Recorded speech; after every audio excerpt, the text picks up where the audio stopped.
Salut, c'est Marco de Teuphophone, on est aujourd'hui sur le MWC 2018 et plus particulièrement chez, on le voit ici, avec ce logo Wiko. Je suis avec Françoise. Bonjour Françoise. Bonjour Marco. Alors Françoise, qui es-tu? Alors écoute, moi je suis directrice communication et marque chez Wiko France. Donc, tu es avisée, tu connais la marque, tu sais quelles sont peu. les évolutions qu'elle a eues au cours des dernières années. Oui. Celles qui vont venir. Un petit peu, ouais. Voilà, alors qu'est-ce que tu peux nous dire justement au sujet de la marque? Alors écoute, ce que je peux te dire c'est que 2017 a été une année assez riche encore. On a vendu 10 millions de smartphones et on est désormais à 17 millions d'utilisateurs. Te dire aussi que finalement c'est une année où on a fait un gros travail de fond sur l'expérience client et l'expérience utilisateur.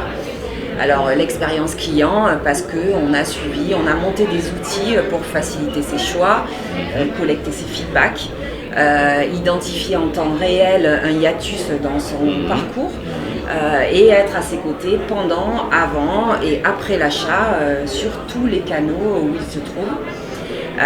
Parce que finalement on se dit qu'améliorer la satisfaction ou l'insatisfaction client c'est un sujet assez essentiel en termes de vecteur de communication, c'est assez important. Je t'interromps, je retiens deux choses qui sont très intéressantes de ce que tu viens de nous dire. Un, premièrement les chiffres, très belle marque, belle vente quand même, donc ça se passe bien pour Wiko, très bien. Prouve que les produits sont bien appréciés par le public.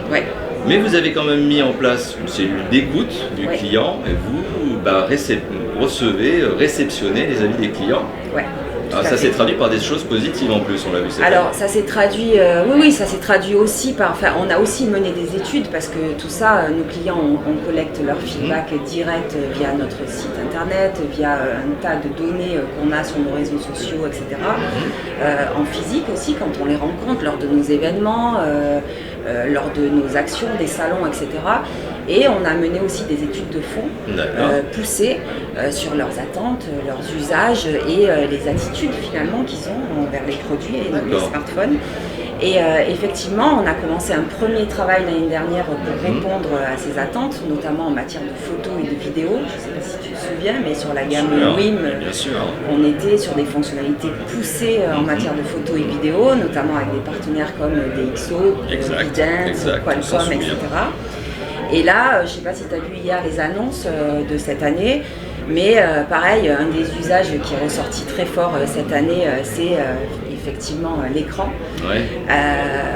Et on propose cette année une gamme de smartphones qui va de 79 à 299 € et qui sont tous dotés de grands écrans, 18 neuvième ou 19 neuvième en fonction des modèles. Exact. Donc c'est quelque chose que vous avez perçu justement, et bien probablement de votre part, vous qui êtes en train de regarder cette vidéo, à savoir le besoin, cette volonté d'avoir des beaux écrans sur les smartphones.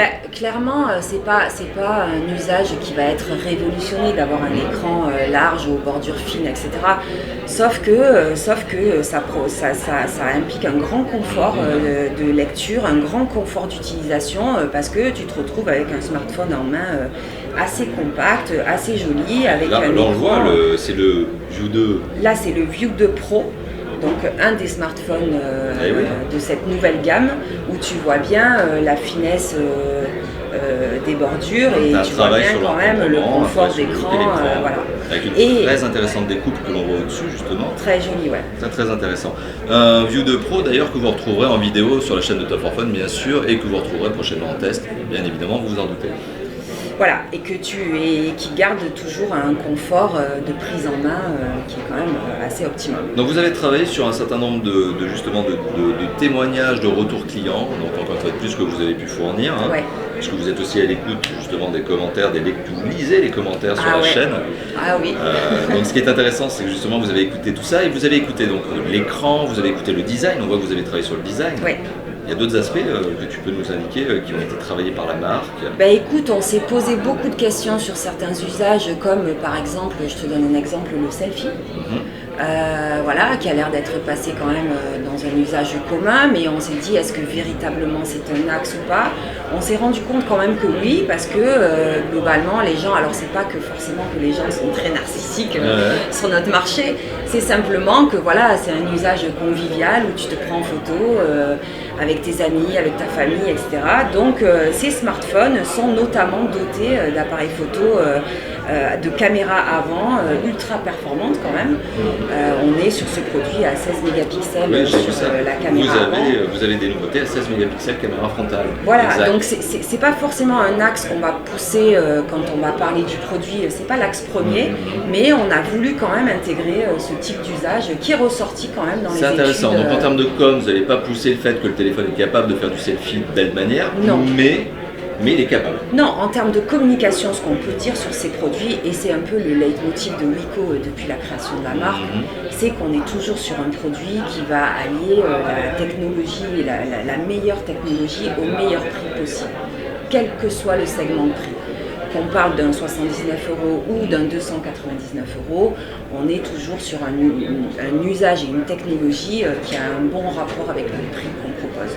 Donc ça, voilà, c'est ce qu'on pousse en communication, c'est-à-dire que celui-ci, par exemple, on parle effectivement d'un full screen et d'un appareil qui t'apporte des performances optimales. Donc c'est intéressant, c'est vraiment cette dimension aussi chez Wiko, mais qui fait vraiment partie de l'ADN, et c'est d'ailleurs ce que vous aimez, c'est ce que nous on apprécie chez Top 4 Phone, à savoir le bon rapport prix-spécification, bon plan. Moi j'appelle ça du bon plan. Du bon plan, ouais, c'est ça, c'est ce qu'on cherche avant tout. Hein. Voilà, voilà, quand on parle de NFC par exemple, de paiement mobile, on se dit toujours est-ce que véritablement c'est un usage qui est hyper répandu. Alors certains de nos appareils sont NFC. Mais pas tous, pas forcément sur des entrées de gamme à 59 €, voilà, mais on est toujours dans ce rapport des technologies qu'on met dans nos produits face au prix qu'on affiche derrière. D'accord, donc une vision très précise du produit que vous sortez, qui matche avec son prix et qui donne finalement un bon rapport spécification, on va dire qualité-prix. Ouais, le meilleur possible. Encore une fois plus, du bon plan, hein. C'est le but chez Wiko, c'est de faire du bon plan. C'est comme ça que je le résume, et je crois que c'est ça, Françoise est tout à fait d'accord avec moi. On est hyper à l'aise avec ça, d'accord. Pas de souci. Okay. On est là-dessus. Tu nous as parlé finalement de cette compréhension que vous aviez, qui est encore meilleure d'année en année, au niveau des attentes de vos clients, vos consommateurs. Depuis 2017, vous avez fait de très très belles évolutions de produits, même 2016 on peut le dire. Même 2016, on se souviendra de YouFeel, on se souviendra des YouFeel. Voilà, et là cette année on est sur une gamme View. Qui est étendue, qui contient, je vous les ai montrés, de très très beaux produits. Donc là on a parlé d'évolution de produits. Est-ce que tu as d'autres choses à nous indiquer au sujet de la marque peut-être? Au sujet de la marque, oui, et peut-être que tu as suivi notre dernière actualité qui est quand même assez phare, et j'imagine que c'est là où tu veux en venir. Oui, tu me connais. Donc oui, effectivement, on a annoncé le 8 février la fusion de nos deux entreprises, que sont Wiko et Tino. Alors clairement, ça a fait la une, c'était quand même une information qui a fait du bruit. Mais c'est pas tellement une surprise. Tu sais que depuis le départ, depuis la fondation de la marque Wiko, on est partenaire avec Tino, puisque Laurent Dahan, qui est le fondateur de Wiko, collabore avec James Lin, qui est lui président de Tino depuis le départ de la marque. C'est ensemble qu'ils ont fait cette belle réussite qui est Wiko. Donc voilà, on sait que Wiko a apporté dans ce partenariat toute son expertise marché, sa stratégie utilisateur, l'organisation unique de ses ventes en France notamment et en Europe. Et Tino, on ne va pas se cacher, nous a apporté son savoir-faire technologique, sa capacité industrielle, sa capacité capitalistique. Voilà, et ce sont ces deux savoir-faire qui unis vont permettre à Wiko de passer un cap. Et oui, parce qu'il y a un avantage tout de même pour Wiko, parce que certaines personnes pourraient se demander quel est l'intérêt finalement pour Wiko, quel est l'intérêt pour le consommateur. C'est finalement d'avoir une puissance industrielle. L'intérêt pour le consommateur, il est net, c'est d'offrir toujours le bon produit au bon prix. On va désormais avoir une totale maîtrise de toute la chaîne de conception, de production et de commercialisation de nos produits. Le bénéfice, il est énorme. D'ailleurs, en interne, et j'espère que ça pourra se transmettre en externe, on le vit comme une grande force, ce rapprochement. On est sur une notion de fusion finalement entre deux entités. Ouais, on est sur une notion de fusion. Voilà, on est sur une entreprise locale qui devient une entreprise mondiale, sur 250 salariés à Marseille qui deviennent 5000 salariés dans le monde. Voilà.